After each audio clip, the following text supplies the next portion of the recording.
Voy a hablar sobre el Salmo 22. Ese es un salmo que durante mucho tiempo, estuve leyendo cuando estaba en bachillerato, y yo estoy seguro que muchos, al igual que yo, han hecho esto, de que te levantas varias veces por la mañana con prisa, entras en los salmos y abres su Biblia de forma aleatoria. Eso hacía yo durante muchas mañanas, y siempre caía en el Salmo 22. Y cada día lo estaba leyendo, pero no entendía para nada, a qué se refería el Salmo. Otras veces iba por la mañana en el metro, seguro que también lo has hecho, o a lo mejor solamente yo porque soy raro. En la Biblia, en el móvil, sabes que viene separada por compartimentos, ¿no? Pues yo entraba en el apartado de los Salmos, cerraba los ojos y hacía así con mi móvil hacia arriba y hacia abajo. Ponía el dedo y caía Salmos 22. Y terminaba leyéndolo porque era como, sentía que Dios quería decirme algo, pero todavía no lo entendía. Y mi pensamiento era, ¿cómo se queja David tanto? Porque si lees el Salmo, lo primero que piensas, ¿cómo se está quejando David? Es un Salmo que ha escrito él. Y un día por la mañana hago exactamente lo mismo de todos los días y Salmo 22 otra vez. Y pensé dentro de mí, no lo voy a leer esa vez. Pero sentía que tenía que leerlo. Y ese día que lo leí, de verdad fue como si mis ojos se abrieran en un instante y pude entender realmente de qué trata el Salmo. Y trata todo acerca de Cristo. Y eso es lo que vamos a ver hoy. Es un salmo que ha escrito David y se puede aplicar a su vida, pero en sentido profético todo se refiere a la vida de Cristo. En el salmo vamos a ver 2 puntos y solo que vamos a desarrollar. La primera parte es la humillación de Cristo. Y en esa parte vamos a ver el sufrimiento que tuvo que pasar en la cruz, su clamor y su fe en Dios en medio del sufrimiento. Y la siguiente parte que vamos a ver es la exaltación de Cristo, que es para la gloria de Dios, para salvación y gozo de su pueblo y para la perpetuación de su reino. En el versículo 1 del Salmo 22 dice, Dios mío, ¿por qué me has abandonado? Lejos estás para salvarme, lejos de mis palabras de lamento.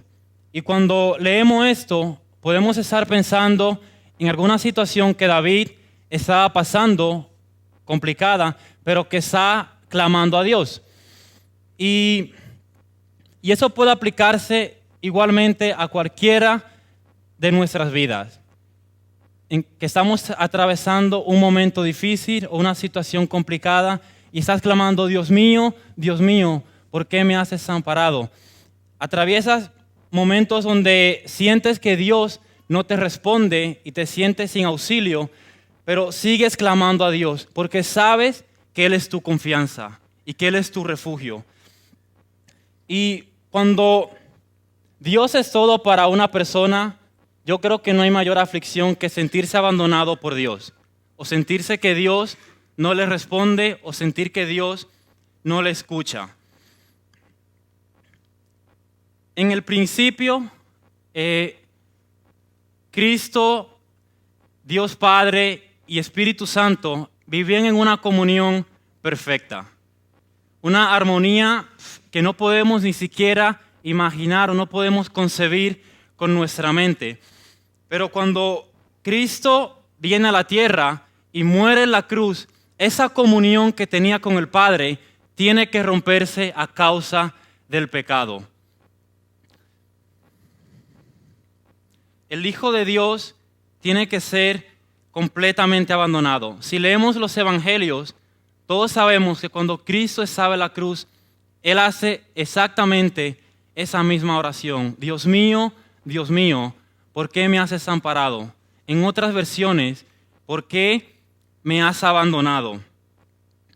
No había causa ninguna en Cristo para que tuviera que ser abandonado, porque fue perfecto en todo. Nunca cometió ni un solo pecado, anduvo en completa santidad.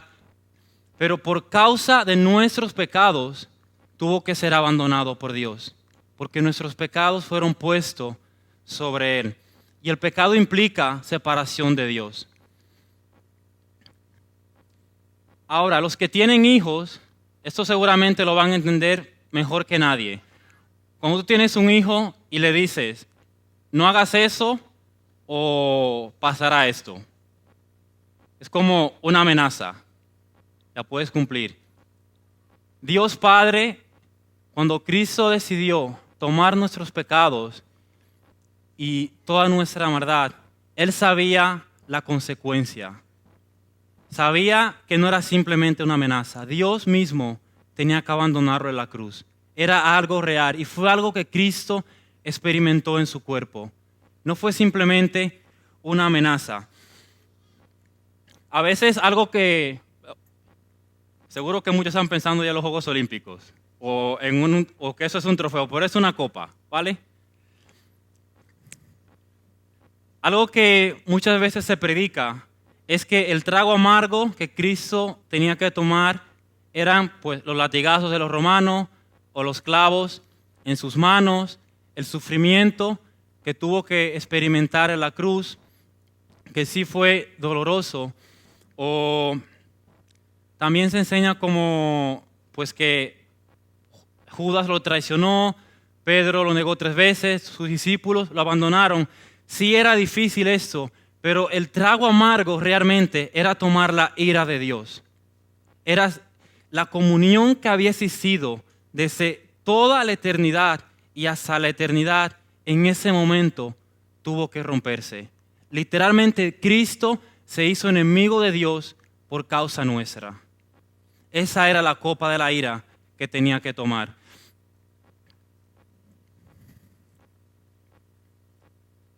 Versículos 3 al 5 nos dice, pero tú eres santo, tú eres rey, tú eres la alabanza de Israel. En ti confiaron nuestros padres, confiaron y tú los libraste. A ti clamaron y tú los salvaste. Se apoyaron en ti y no los defraudaste. Y vemos que Cristo tuvo que sufrir una muerte terrible y estaba clamando, pero a ese clamor le siguen palabras de ánimo o palabras de confianza en Dios. Dice, pero tú eres santo. Y la fe de Cristo requiere nuestra imitación, de que aún en medio del sufrimiento, Él está confiando en Dios. Sabe que Dios es bueno, sabe que Dios es santo. Aún cuando está siendo quebrantado, mantiene su confianza pues en Dios. Pero tú eres santo, no eres injusto ni infiel en ninguno de tus actos. Aún cuando Dios no venga a socorrerte, aún cuando te sientas abandonado por Dios, aún cuando te sientas afligido y sientes que Dios no te responde cuando estás clamando, Dios sigue siendo santo y Dios sigue siendo bueno. Es como si Cristo hubiese dicho en ese momento, no importa lo que tenga que sufrir, las tempestades pueden pasarme por encima, los hombres pueden despreciarme, incluso los demonios pueden tentarme cuando estaba en la cruz y Dios desampararme, pero aún en medio de eso, Dios es santo y no hay injusticia en Dios. Y puede parecer que a veces Dios se hace el sordo con nosotros también. Estamos pidiendo algo a Dios y parece que Dios no nos escucha, pero a su debido tiempo Dios siempre responde. Todos los que confiaron en Dios nunca fueron avergonzados. Y lo podemos ver en el Salmo cuando dice, en ti confiaron nuestros padres. Está apelando a la fe que mantuvieron generación tras generación diferentes hombres de Dios. Y hoy en día es exactamente lo mismo. Tú y yo podemos mantener nuestra confianza en Dios, de que Él es fiel. En medio de guerras, en medio de hambres, en medio de persecución, en medio de enfermedades que mataron a miles de personas, Dios guardó a tus antepasados y a mis antepasados. Y esa es la muestra de la fidelidad de Dios, que generación tras generación Él nos ha guardado y nos sigue guardando hoy. Nosotros somos muestra de su fidelidad. El salmista se queja a continuación del desprecio que recibe de los hombres, y es una queja profunda que posiblemente Cristo sintió en la cruz, pero aunque no es tan grave como sentirse abandonado por Dios, es algo que no deja de afectar a una persona. Entonces, versículos 6 y 7 nos dicen: pero yo, gusano soy y no hombre. La gente se burla de mí, el pueblo me desprecia. Cuanto me ven, se ríen de mí, lanzan insultos, meneando la cabeza. Y cuando yo leo esto y pienso en la grandeza de Cristo, ¿cómo es posible que el Dios ante el cual se postra todo el cielo y toda la creación llegue a sentirse en un estado tal que diga, soy como gusano? Y eso posiblemente fue lo que Cristo llegó a experimentar en la cruz, completamente indefenso, inmóvil, despreciado, aplazado por completo por la tortura que recibió. Y más adelante, todos los sacerdotes y el pueblo empiezan a burlarse de él, los judíos, los gentiles, los soldados, todos juntos se ponen de acuerdo para burlarse una y otra vez de Cristo en medio de su debilidad y en medio de su sufrimiento. En Lucas 23:36 nos dice que cogieron vinagre mezclado con agua para darle a probar, pero luego lo apartaron de su boca. Sabían que estaba sufriendo incluso una sed intensa. Y siguen burlándose de él y siguen menospreciándolo.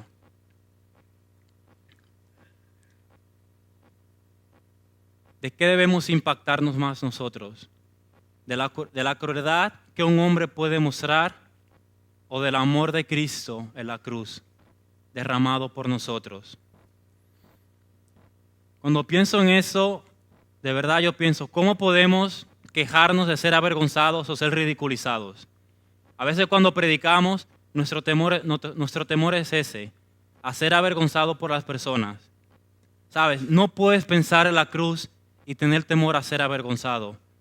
Porque Dios mismo, el Dios de toda la gloria, no le importó ser avergonzado y no le importó ser menospreciado en la cruz. Dan, ¿estás por aquí? Tráete una silla, porfa. Yo no sé si has leído Apocalipsis 5. Para mí, lo leí el otro día y para mí fue una pasada leer ese capítulo porque de verdad me quedé flipando. ¿Te puedes sentar, Dan? Escogí a Dan porque tiene barba. Y siempre cuando pensamos, iba a escoger a Antonio porque tiene barba blanca, pero no está hoy. Cuando pensamos, porque siempre que la gente piensa en Dios como alguien con barba, ¿no? Entonces, esa es la razón por la que estaban aquí.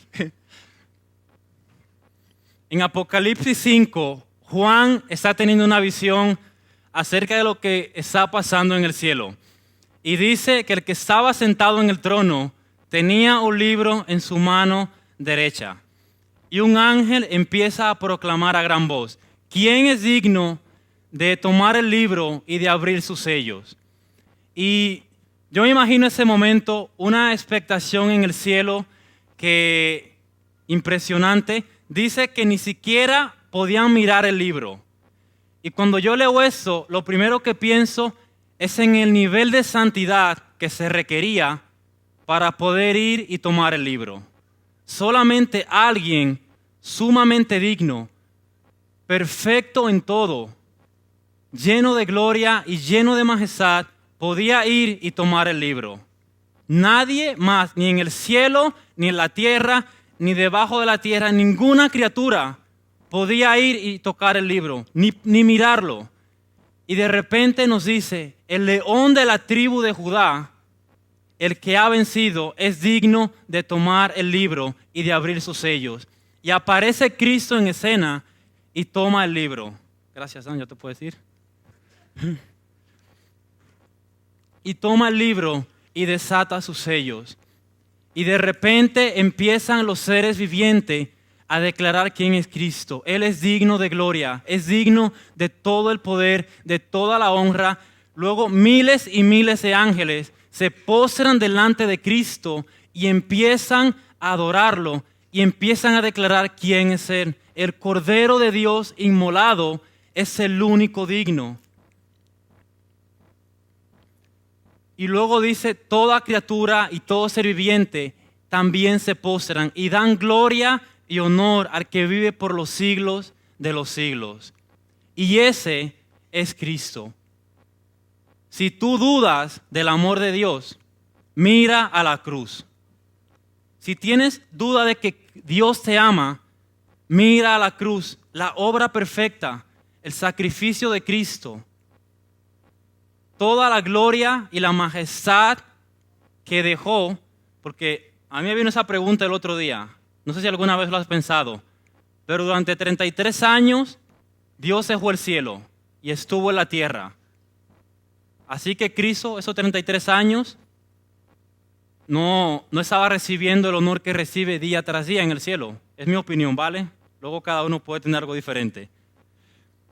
Pero dejó toda su gloria para venir a la tierra y morir por ti y por mí en la cruz, como el peor de los criminales.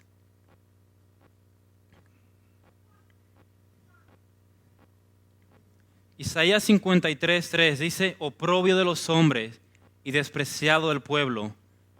Vino a la tierra y le trataron como blasfemo, le acusaron incluso de príncipe de los demonios, de falso profeta, que venía de un sitio sin reputación. Desde que nació lo buscaron para matarlo. En versículo 8 del Salmo 22.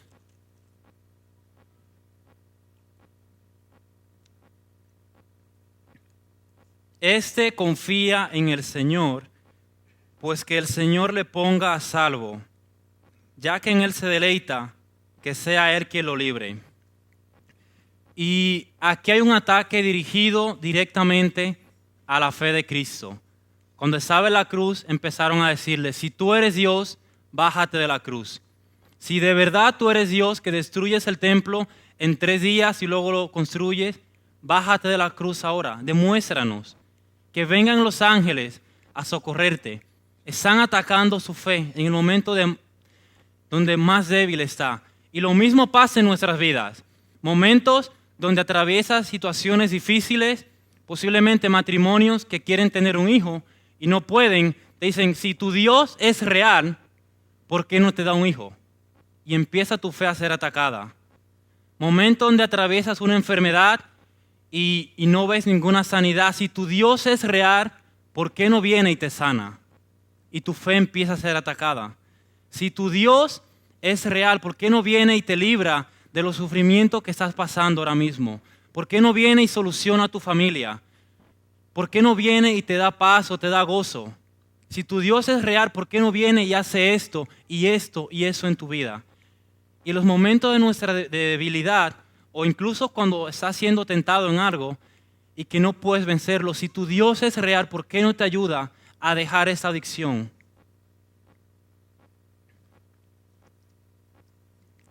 Pero más adelante, en el versículo 10, y me encanta, dice, fui puesto a tu cuidado desde antes de nacer, desde el vientre de mi madre, mi Dios eres tú.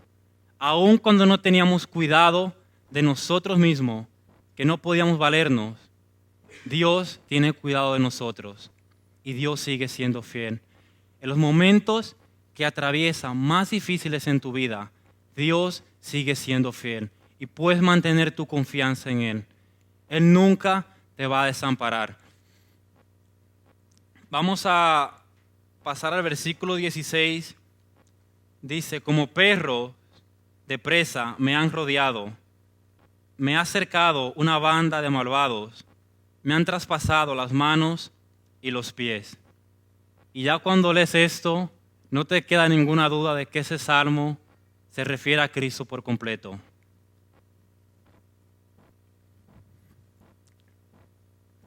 Cristo no rehusó sufrir la vergüenza. Ni siquiera rehusó a que sus manos y sus pies fueran traspasados con clavos. Él no rehusó ser escupido, no rehusó ser abandonado por Dios, porque nos amó.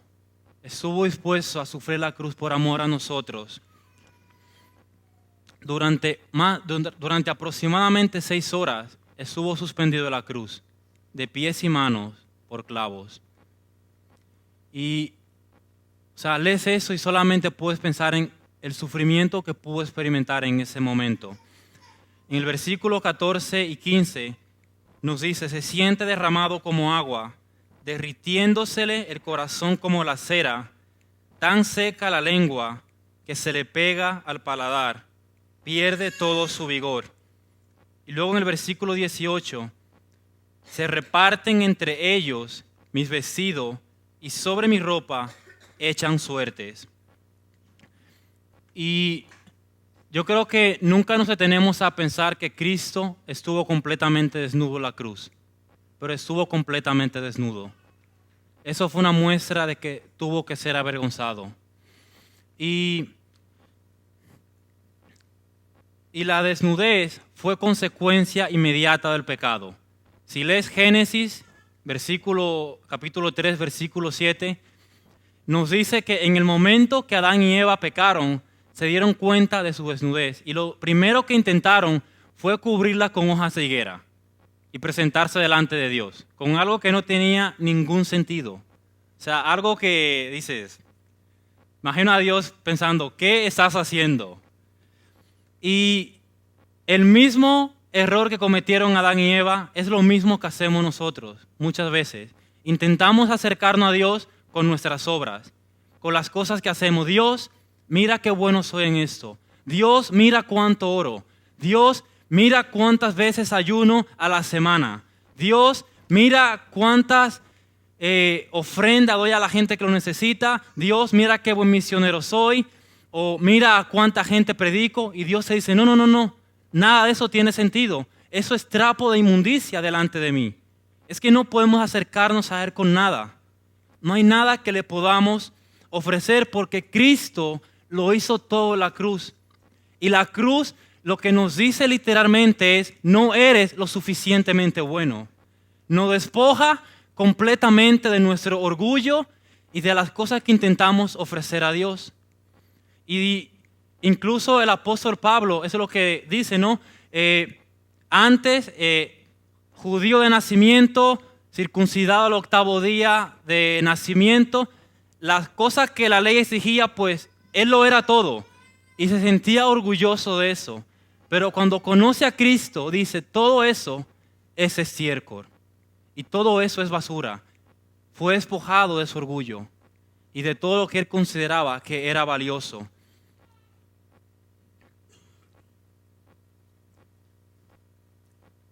Jesucristo fue despojado de su ropa al ser crucificado, pero gracias a esto nosotros hemos sido cubiertos con su manto de justicia y podemos presentarnos delante de Dios con toda confianza. No se trata de nosotros, no se trata de nada que tú y yo podamos hacer, se trata de lo que Él hizo en la cruz. Tú y yo como pecadores habíamos perdido por completo el derecho a la vida, que es uno de los derechos que hay hoy en día.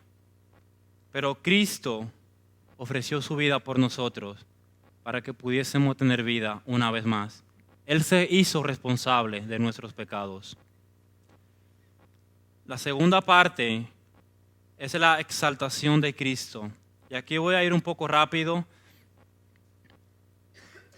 Eso lo vemos desde el versículo 22 hasta el versículo 31.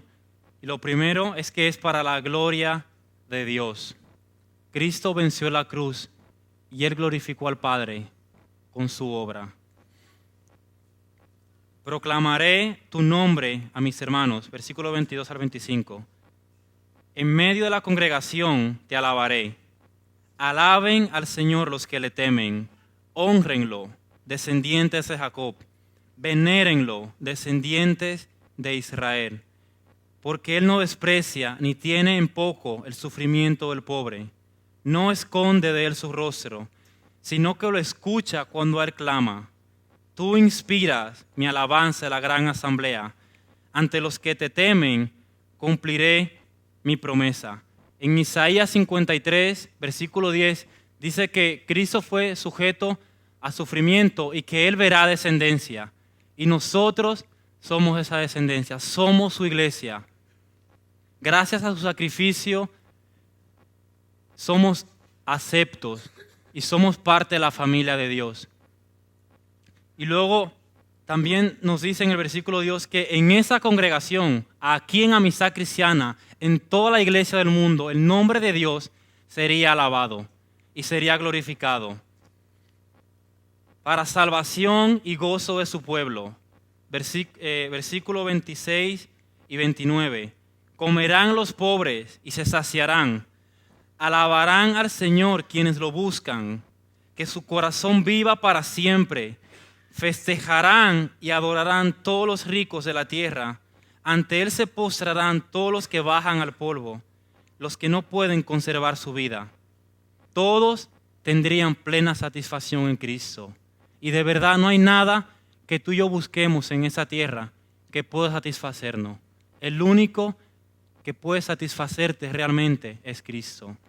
Si estás buscando en cualquier otra cosa, si tienes tu confianza en tu matrimonio, en tus hijos, pues sí, te dan satisfacción por un tiempo, pero tus hijos se van a ir y algún momento te van a defraudar.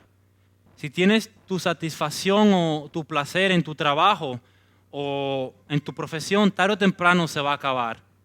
Pero Cristo nos da gozo y satisfacción que permanece para siempre y es plena, no es como lo que da el mundo. Y por último, su reino será perpetuo. Versículo 27, 30 y 31. Se acordarán del Señor y se volverán a Él todos los confines de la tierra. Ante Él se postrarán todas las familias de las naciones. La posteridad les servirá. Del Señor se hablará a las generaciones futuras.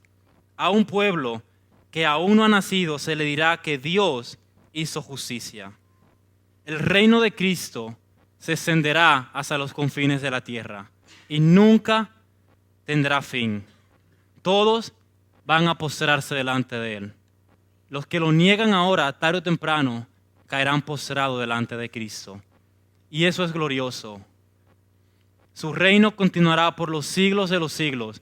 Y la mayor esperanza es que un día, tú y yo, novia de Cristo, estaremos cara a cara con Él.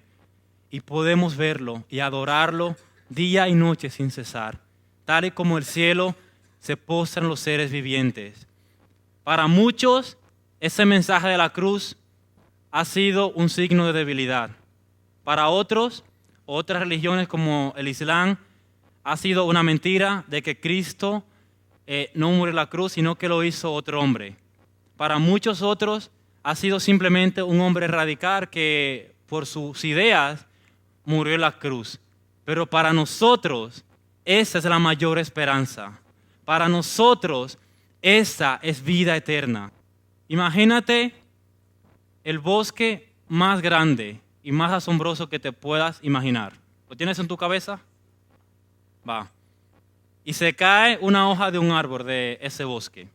Mira, el bosque ni se inmuta. Es como una hoja, pues es natural que se caiga. Ahora imagínate, el planeta Tierra sería como un pequeño árbol en todo el universo. Y la Biblia dice que Dios sostiene todo el universo en la palma de su mano.